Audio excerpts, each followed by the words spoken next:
11వ అంతర్జాతీయ యోగా దినోత్సవానికి విశాఖపట్నం నగరం వేదికగా అయింది. ఈ కార్యక్రమానికి భారత ప్రధాని నరేంద్ర మోదీ ముఖ్య అతిథిగా హాజరయ్యారు.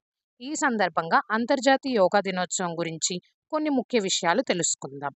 11వ అంతర్జాతీయ యోగా దినోత్సవం యొక్క theme yoga for one earth, one health. ఈ థీమ్ ద్వారా వ్యక్తిగత ఆరోగ్యమే కాకుండా భూమి ఆరోగ్యాన్ని కూడా పరిరక్షించాల్సిన అవసరం ఉందని తెలియజేశారు. యోగా దినోత్సవం ఎలా మొదలైంది? ప్రపంచానికి భారత్ అందించిన అద్భుతాలలో యోగా ఒకటి.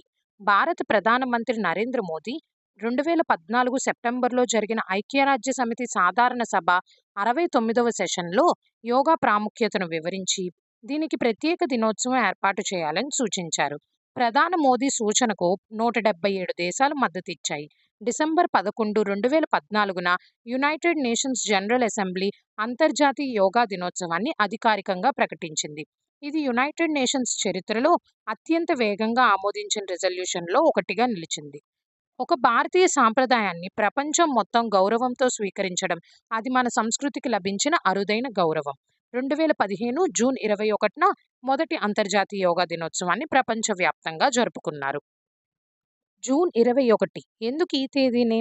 జూన్ 21ని అంతర్జాతీయ యోగా దినోత్సవంగా ఎంచుకోవడం యాదృశ్చికం కాదు. జూన్ 21 అనేది ప్రత్యేకమైన రోజు. సూర్యుడి గరిష్ట స్థితిని సూచించే ఈ రోజు ఉత్తరార్ధగోళంలో సంవత్సరంలోనే అతి పొడవైన దినంగా పరిగణిస్తారు. ఈ రోజు ఉత్తరార్ధగోళంలో సూర్యుడు అత్యధిక సమయం పాటు ఆకాశంలో ఉంటాడు. అంటే ఉత్తరార్ధగోళంలో అత్యధిక పగటి సమయం ఉంటుంది. ప్రకృతిలో జ్ఞానం, శక్తి, వెలుగు ఎక్కువగా ఉంటాయి. ఈ శాస్త్రీయ, ప్రకృతి సంబంధిత విశ్లేషణల వల్లే జూన్ 21ను అంతర్జాతీయ యోగా దినోత్సవంగా గుర్తించారు. ఇది కేవలం రోజుకి కాదు, ఇది ప్రకృతితో మన అనుబంధానికి, మన శరీర, మనస్సు, ఆత్మల సంయోగానికి గుర్తుగా మనం ఎన్నుకున్న రోజు.